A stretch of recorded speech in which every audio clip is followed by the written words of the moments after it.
Hello विद्यार्थियों, नमस्कार। SRP education पर आप सभी का हम स्वागत करते हैं। माध्यमिक शिक्षा बोर्ड राजस्थान अजमेर माध्यमिक शिक्षा बोर्ड ने मॉडल प्रश्न पत्र माध्यमिक परीक्षा उच्च माध्यमिक परीक्षा 2022 के लिए मॉडल प्रश्न पत्र बोर्ड की वेबसाइट पर अपलोड कर दिए गए हैं। इस वीडियो से पहले हमने संस्कृत विषय का मॉडल प्रश्न पत्र हल करके एसआरपी एजुकेशन यूट्यूब चैनल पर आप विजिट कर सकते हैं। आज हम इसी क्रम में मॉडल प्रश्न पत्र विषय हिंदी का हल करने जा रहे हैं कक्षा 10 के लिए।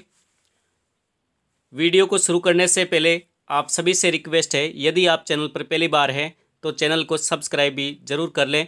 यदि आपको वीडियो पसंद आया है तो अपने साथी विद्यार्थियों को भी शेयर ज़रूर करें। चलिए शुरू करते हैं। प्रश्न पत्र किस प्रकार का होने वाला है माध्यमिक शिक्षा बोर्ड अजमेर द्वारा परीक्षा 2022 के लिए कक्षा 10 विषय हिंदी बोर्ड एग्ज़ाम में किस प्रकार का प्रश्न पत्र आपका होने वाला है, कितने मार्क्स होने वाले हैं। सबसे पहले है प्रश्न क्रमांक 1, निम्नलिखित अपठित गद्यांश को पढ़ करके प्रश्नों का उत्तर दीजिए। पहला प्रश्न आपका अपठित गद्यांश का होगा जिसमें 5 क्वेश्चन होंगे, ऑब्जेक्टिव टाइप के, सभी इक्वल मार्क्स के हैं। ये गद्यांश है आपका। अनुशासन ही वह कुंजी है जिससे हम जीवन का विकास कर पाते हैं। सफलता के अनेक चरण छूते हैं। यदि हम देखें तो समूची प्रकृति भी एक अनुशासन में बंधी हुई है। इस प्रकार का एक गद्यांश है। गद्यांश के प्रश्न उत्तर लेते हैं। सबसे पहले प्रश्न का पहला ही प्रश्न उपर्युक्त गद्यांश का शीर्षक का प्रश्न है। इस गद्यांश का शीर्षक क्या है? शीर्षक है अनुशासन का महत्व। क्रमांक 2, अनुशासन कितने प्रकार का होता है? अनुशासन 2 प्रकार का होता है। एक तो खुद पर अनुशासन, आत्मा अनुशासन पहला, और दूसरा होगा बाह्य अनुशासन। आगे बढ़ते हैं। प्रश्न क्रमांक 3, व्यक्ति के जीवन का सघन साधना का काल है। व्यक्ति के जीवन का सघन साधना का काल है बाल्यावस्था व वानप्रस्थ काल से विद्यार्थी जीवन, दे उपयुक्त में से कोई नहीं। तो हमारा सही ऑप्शन बन रहा है विद्यार्थी जीवन। प्रश्न नंबर 4, अनुशासन के प्रमाण है। सूर्य का नित्य प्रति एक ही दिशा में उगना, समुद्र में ज्वार भाटा आने पर भी मर्यादित रहना, से पृथ्वी का सूर्य के चारों ओर चक्कर लगाना, दे उपयुक्त सभी। हमारा ऑप्शन राइट होगा उपयुक्त सभी। प्रश्न क्रमांक 5 इसी गद्यांश का है। व्यक्ति के जीवन में किसका गहरा महत्व है? व्यक्ति के जीवन में किसका गहरा महत्व है? सीधा सा उत्तर है अनुशासन का।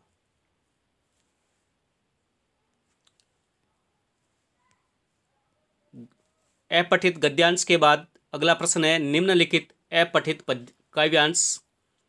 अपठित काव्यांश को पढ़ करके प्रश्नों के उत्तर देने हैं। वही है इक्वल मार्क, 5 क्वेश्चन है और एक अंक का क्वेश्चन रहेगा। यह है अपठित काव्यांश। वह स्वाधीन किसान रहा, अभिमान भरा आंखों में इसका, छोड़ इसे मंझधार आज संसार कगार, सदृश्य वह किसका, लहराते वे खेत रिगों में। तो ये काव्यांश है किसान के बारे में। काव्यांश से संबंधित प्रश्न उत्तर देख लेते हैं। उपर्युक्त काव्यांश का उचित शीर्षक क्या है? इस काव्यांश का शीर्षक होगा ऑप्शन नंबर से किसान, किसान के बारे में है। अगला है इस काव्यांश में किसकी पीड़ा का वर्णन है? ये काव्यांश किसान के बारे में है तो किसान की पीड़ा का वर्णन किया गया है इस काव्यांश में। अगला प्रश्न है कारकुन का शाब्दिक अर्थ क्या है?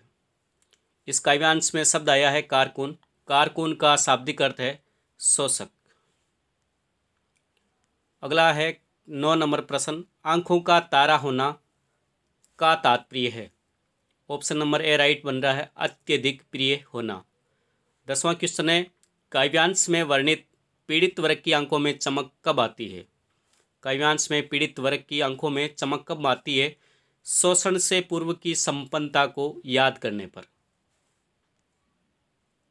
आगे बढ़ते हैं। प्रश्न क्रमांक 11, माता का आंचल कृति के रचनाकार कौन है? ऑप्शन नंबर ए राइट है, शिव पूजन सहाय। अगला क्वेश्चन है, जॉर्ज पंचम की नाक कहानी का उद्देश्य है? तो ऑप्शन नंबर इसमें दे राइट होगा, उपयुक्त सभी। आगे बढ़ते हैं। प्रश्न क्रमांक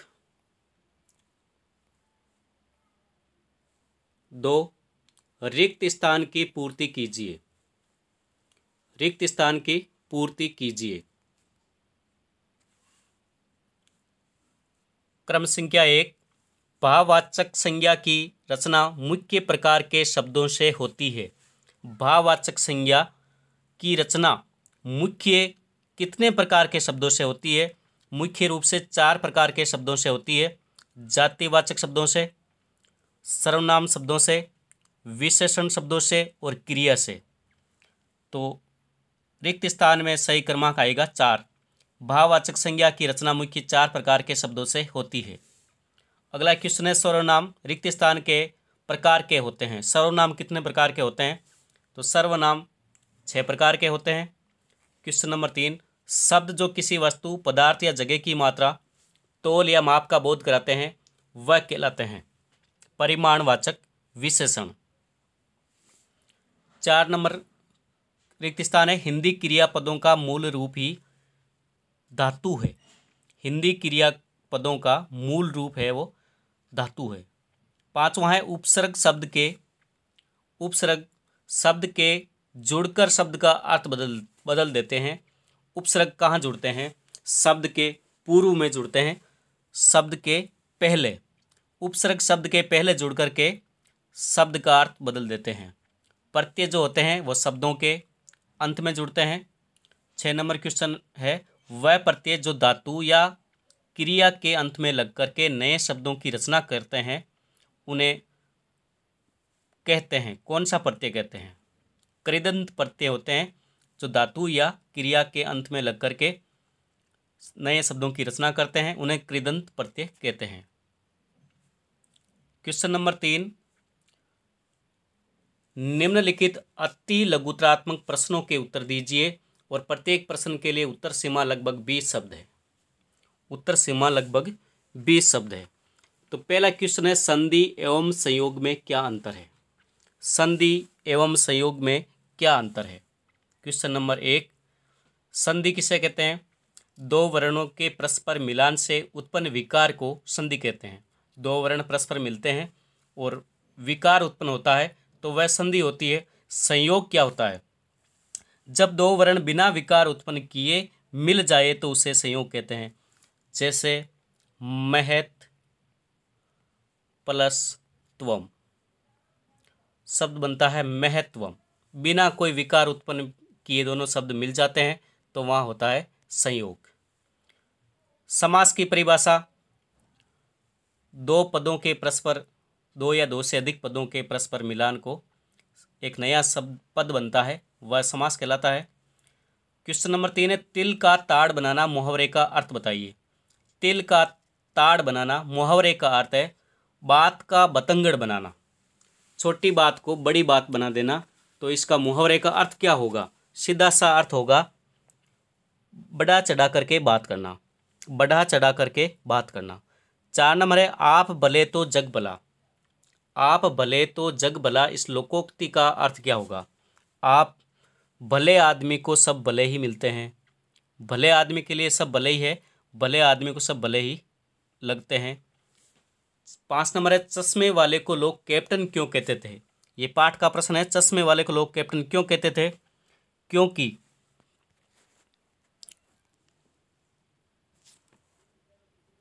चश्मे वाले को लोग कैप्टन क्यों कहते थे?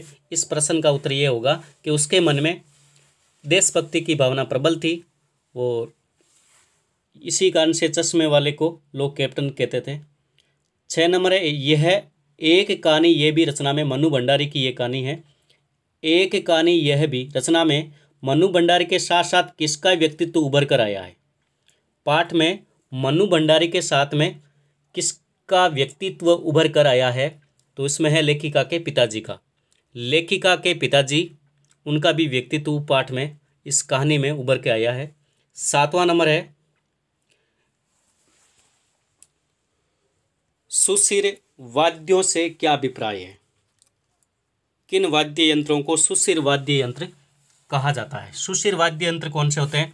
जो मुंह से फूंक कर बजाए जाने वाले जो वाद्य यंत्र होते हैं, जैसे शहनाई, वह होते हैं सुशिर वाद्य।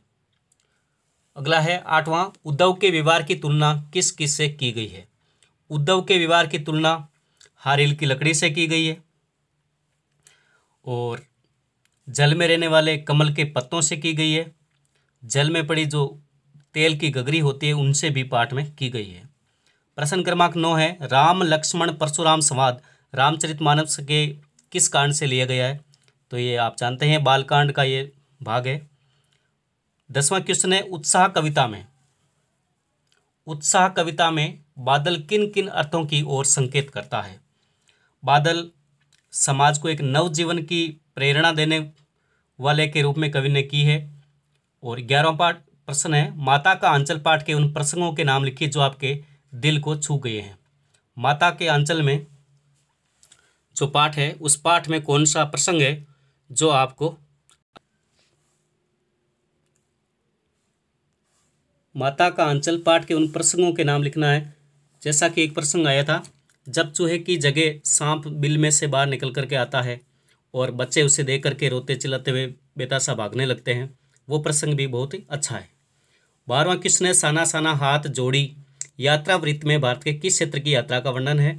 तो भारत के हिमालय की घाटियाँ कह सकते हैं, सिक्किम, हिमालय, गंगटोक, उनकी ये यात्रा का वर्णन है। क्वेश्चन नंबर आगे लेते हैं 4 नंबर।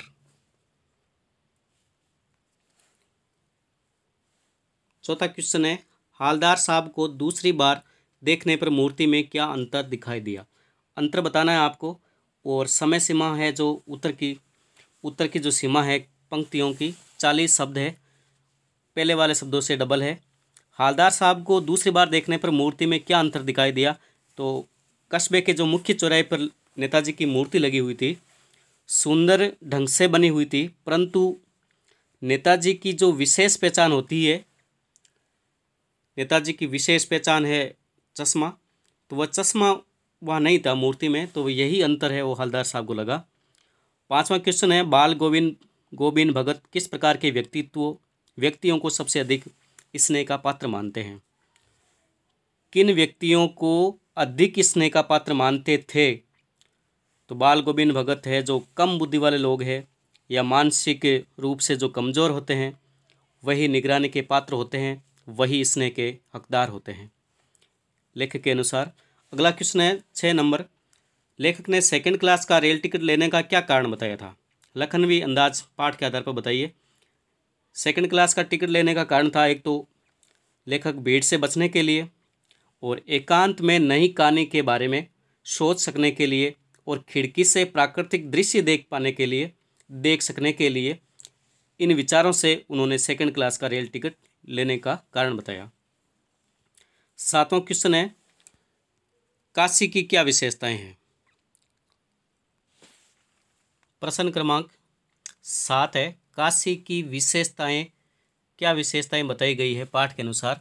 तो पाठ के अनुसार सबसे बड़ी काशी की बात क्या है, बिस्मिल्लाह खां जैसा संगीतकार वहाँ हुआ है, संगीत के लय और सुर की बारीकियां सिखाने वाला बेशकीमती हीरा है वो रहा है, जिसने हमेशा दोनों जातियों हिंदू और मुसलमान को एक होने और आपस में मिलजुल कर भाईचारे के साथ रहने का संदेश दिया है, और वह स्वयं भी सदैव इस गंगा जमुना संस्कृति को पूरे मन से निभाया था।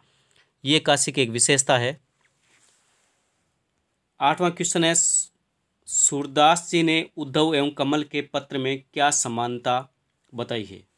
सूरदास जी ने उद्धव एवं कमल पत्र में क्या विशेषताएं बताई है। जिस प्रकार कमल का जो पत्ता है, कमल पत्र होता है, जिस प्रकार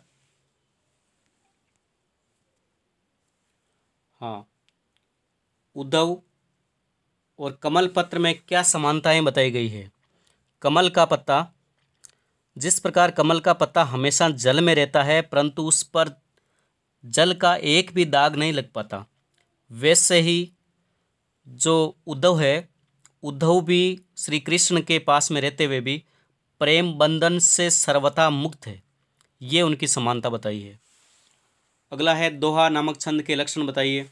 दोहा नामक छंद का लक्षण, ये एक सममात्रिक छंद है जिसमें 4 चरण होते हैं।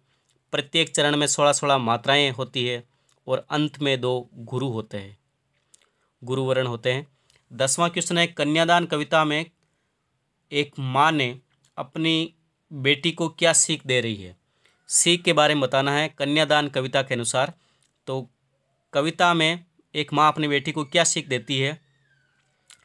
अपने रूप सौंदर्य पर कभी गर्व मत करना, घमंड मत करना, अपनी बेटी को इससे कह रही है। दूसरा, उसकी प्रशंसा पर रीझ होकर के धोखे में मत रहना। आग का सदुपयोग करना, माता ने अपनी पुत्री को यह भी बताया, आग का सदुपयोग करना, अत्याचार एवं अन्याय का दृढ़ता से सामना करना, अपना व्यक्तित्व कभी न खोना और वस्त्र आभूषणों से भ्रमित न होना। ये कन्यादान कविता के अनुसार एक माँ ने अपनी बेटी को सीख दी है। आगे बढ़ते हैं, क्वेश्चन नंबर 11। क्वेश्चन नंबर ले रहे हैं 11वां क्वेश्चन।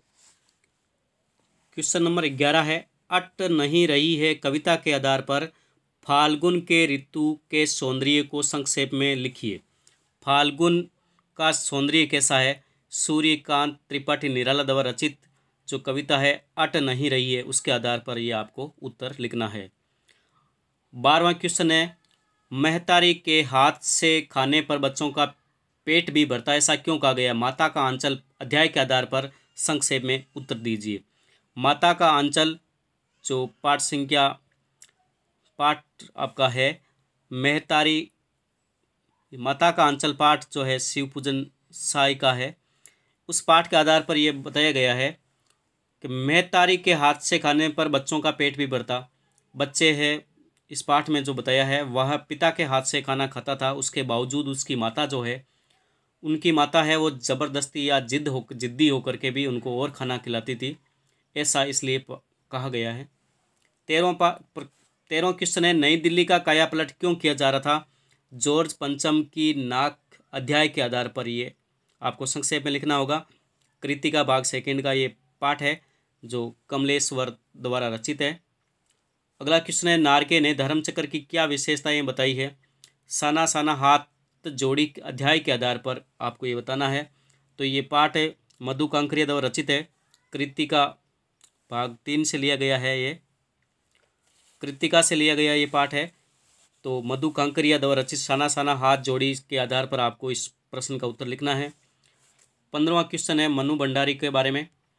मनु भंडारी का जीवन और कर्तृत्व परिचय संक्षेप में लिखना है।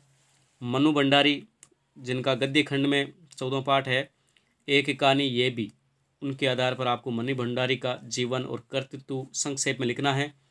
16वां में है जयशंकर प्रसाद का जीवन और कर्तृत्व परिचय है, वो संक्षेप में लिखना है। 2 मार्क्स का ये क्वेश्चन होगा और मनु भंडारी वाला भी 2 मार्क्स का क्वेश्चन होगा।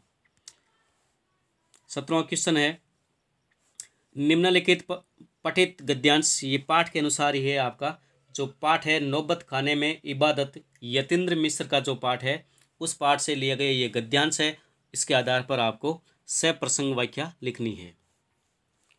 आगे बढ़ते हैं, प्रश्न नंबर 18।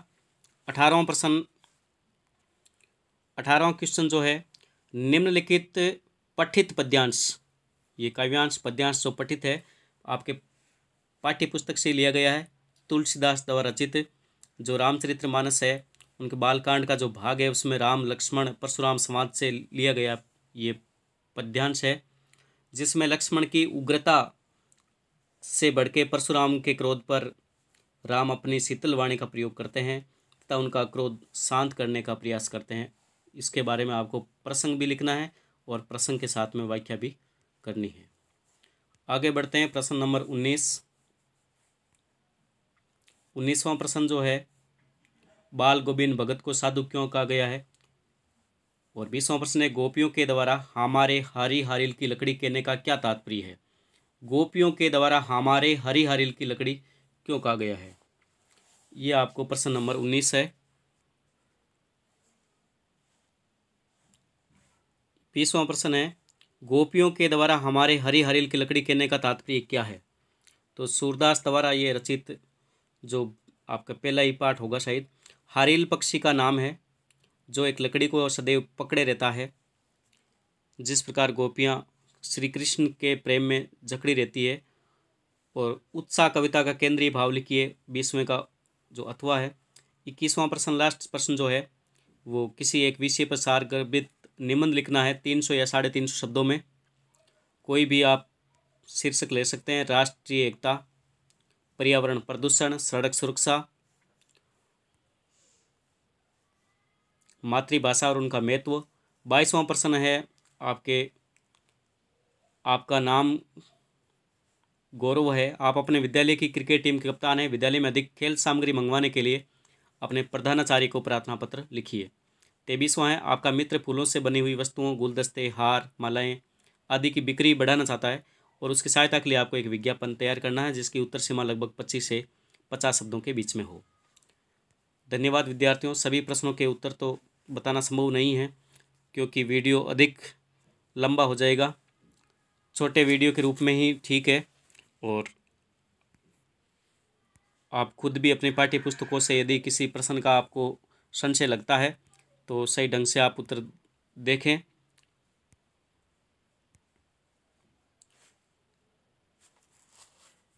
आज हमने मॉडल प्रश्न पत्र हिंदी विषय का कक्षा 10 के लिए हल करने का प्रयास किया है।